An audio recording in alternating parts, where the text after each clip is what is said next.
नमस्कार दोस्तों, आप सभी लोगों का बहुत बहुत स्वागत करता हूं मेरा इस चैनल में। दोस्तों, इस वीडियो के अंदर हम बात करेंगे मस्तिष्क रेखा। मस्तिष्क रेखा को काफी नामों से जाना जाता है। इसे हम बुद्धि की रेखा भी बोलते हैं। इंग्लिश में हेडलाइन, माइंड लाइन कहा जाता है। इसे माता की रेखा भी कहा गया है। जैसे जीवन रेखा को पिता की रेखा कहा गया है, उसी तरीके से मस्तिष्क रेखा को माता की रेखा कहा गया है। इसे शीर्ष की रेखा भी कहा जाता है। इससे हमें यह पता चलता है कि इंसान कितना सोच समझने वाला है और उसकी बुद्धि की स्थिति कैसी है, इसलिए इसे मस्तिष्क रेखा कहा जाता है। मस्तिष्क रेखा आपको जीवन रेखा के साथ कुछ जुड़ती हुई इस प्रकार से देखने के लिए मिलेगी।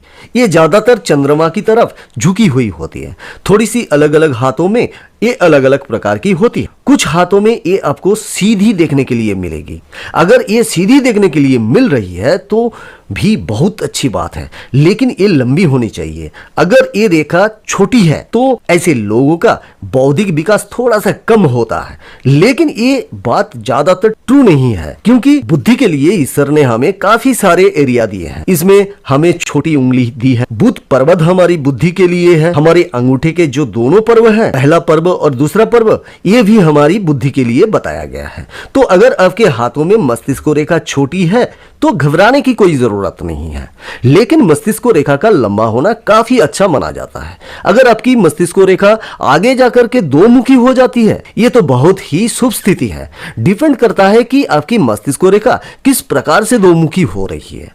अगर आपकी मस्तिष्क रेखा इस तरीके से निकल रही है और मंगल पर्वत की तरफ इसकी एक रेखा चली जाती है, तो मंगल पर्वत यहां पर बुद्धि के लिए, उच्च शिक्षा के लिए माना जाता है। तो ऐसे लोग बहुत ज्यादा क्वालिफाइड होते हैं। ये लोग आपके मास्टर डिग्री कर सकते हैं या पीएचडी कर सकते हैं। ये प्रोफेसर टाइप का जॉब करना काफी ज्यादा पसंद करते हैं, लेकिन इनका बौद्धिक विकास बहुत ज्यादा अच्छा होता है। अगर ये किसी वजह से पढ़ नहीं पाए अपने जीवन में, लेकिन ऐसे लोगों की बौद्धिक क्षमता काफी अच्छी होती है। जब ये कार्य करने जाते हैं तो थोड़ा डिफरेंट तरीके से कार्य करने की कोशिश करते हैं और अपने जीवन में काफी कामयाब होते हैं। क्योंकि जीवन में कामयाब होने के लिए आपकी बौद्धिक क्षमता का अच्छा होना बहुत जरूरी है।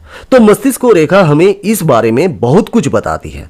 मस्तिष्क रेखा अगर आपकी चंद्रमा की तरफ झुक जाती है तो ऐसे लोग जो है वो काफी ज्यादा क्रिएटिव होते हैं, इनोवेटिव होती हैं। ऐसे लोग आर्टिस्ट के काम बहुत अच्छा कर सकते हैं। इसमें सब कुछ आ जाते हैं। ऐसे लोग इवेंट मैनेजमेंट कर सकते हैं। ऐसे लोग बहुत अच्छा म्यूजिक कंपोज कर सकते हैं या म्यूजिक वादक बजा सकते हैं। ऐसे लोग बहुत अच्छी एक्टिंग कर सकते हैं। ऐसे लोग बहुत अच्छी स्क्रिप्ट राइटिंग भी कर सकते हैं। यहाँ पर भी इमेजिनेशन का काम है। यहाँ पर इनको सोचना है, कल्पना करनी है। वो कार्य बहुत अच्छे तरीके से कर सकते हैं अगर आपकी मस्तिष्क रेखा चंद्र पर्वत की तरफ झुकाव ले लेती है। तो दोस्तों, अगर आपकी मस्तिष्क रेखा चंद्र पर्वत की तरफ बहुत ज्यादा झुकाव ले लेती है तो ऐसे लोगों को अपने माइंड को हमेशा बिजी रखना चाहिए। अगर ऐसे लोग अपने माइंड को बिजी नहीं रखते हैं तो वो लोग अकेले में कुछ ना कुछ बोलते रहते हैं, मतलब इमेजिनेशन ज्यादा करते हैं। इनकी कल्पना शक्ति बहुत ज्यादा होती है। तो ऐसे लोगों को अपने माइंड को ज्यादा से ज्यादा बिजी रखना चाहिए। दोस्तों, अगर आपकी मस्तिष्क रेखा सीधी निकलती है और उच्चों के मंगल पर पहुंच जाती है तो हाथ को दो भागों से डिवाइड कर देती है।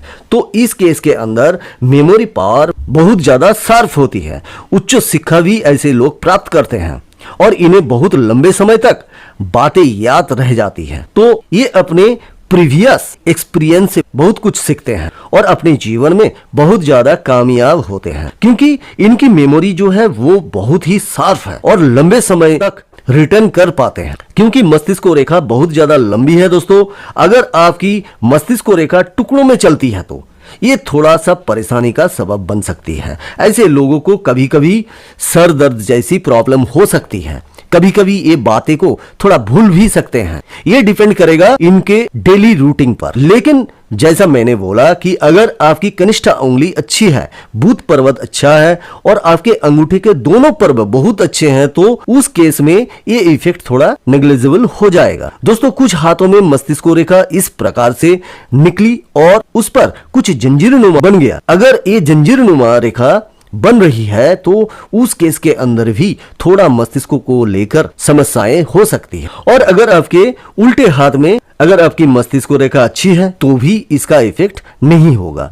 दोस्तों, मस्तिष्क रेखा आपकी ज्यादातर जीवन रेखा के साथ निकलती है। ये जीवन रेखा को कभी कभी ओवरलैप करती है और आप यहाँ पर देखेंगे कि आपका कुछ हिस्सा इस तरीके से काट देती है। जीवन रेखा और मस्तिष्क रेखा को अगर इस तरीके से जीवन रेखा और मस्तिष्क रेखा आपस में कट जाती है तो माना जाता है कि ऐसे लोग बचपन में थोड़ा बीमार रहते हैं। लेकिन प्रैक्टिकल लाइफ में ये देखा गया है कि ऐसे लोग काम की शुरुआत करते हैं और फिर प्रायोरिटी देखते हैं। अगर उनको लगता है कि काम की प्रायोरिटी लो है तो वो उस काम की शुरुआत करके बीच में ही छोड़ देते हैं। जैसे कि सुबह मॉर्निंग वर्क करना है, अच्छी हेल्थ के लिए तो कुछ दिन तक मॉर्निंग वर्क करने जाएंगे, लेकिन फिर बाद में उसको छोड़ देंगे। तो या फिर कोई पढ़ाई करते हैं, कोई बुक पढ़ रहे हैं या कोर्स कर रहे हैं, लेकिन उन्हें लगता है कि ये जीवन में ज्यादा काम नहीं देगा तो उसकी शुरुआत करके वो बीच में छोड़ देते हैं। यानी कि काम की शुरुआत प्रायोरिटी के हिसाब से करते हैं, फिर अगर जरूरत नहीं होती तो उसे बीच में ही छोड़ देते हैं। तो कभी कभी ऐसे भी देखा गया है दोस्तों, अगर आपकी मस्तिष्क रेखा जीवनी रेखा थोड़ी दूरी बनाकर चलती है, ऐसे इंसान के वैचारिक स्वतंत्रता को दिखाती है।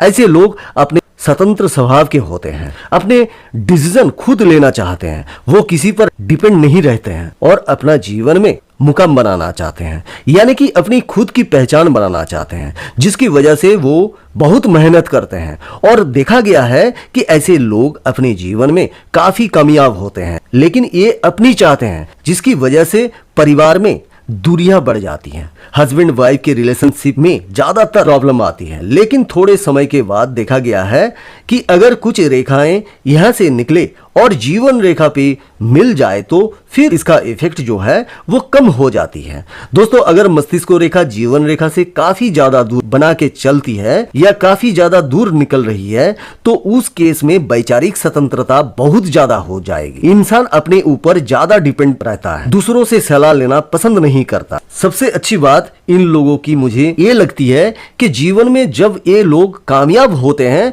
तो उसका क्रेडिट खुद लेते हैं और अगर फेल होते हैं तो उसका क्रेडिट भी खुद लेते हैं, किसी को दोष नहीं ठहराते, क्योंकि ये अपनी गलतियां सुधार करके फिर से तैयार हो जाते हैं दूसरे काम को करने के लिए।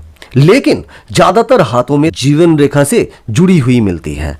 दोस्तों, ये आपकी माता की रेखा है, ये आपकी पिता की रेखा है।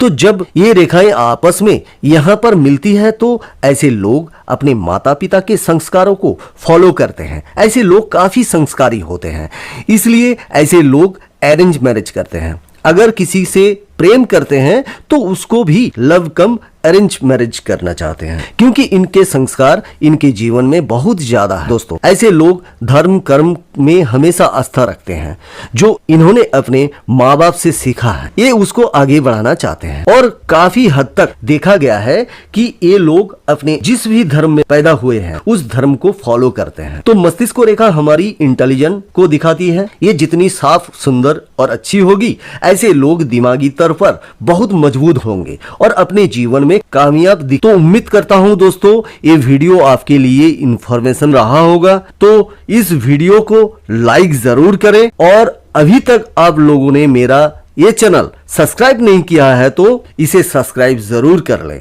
धन्यवाद।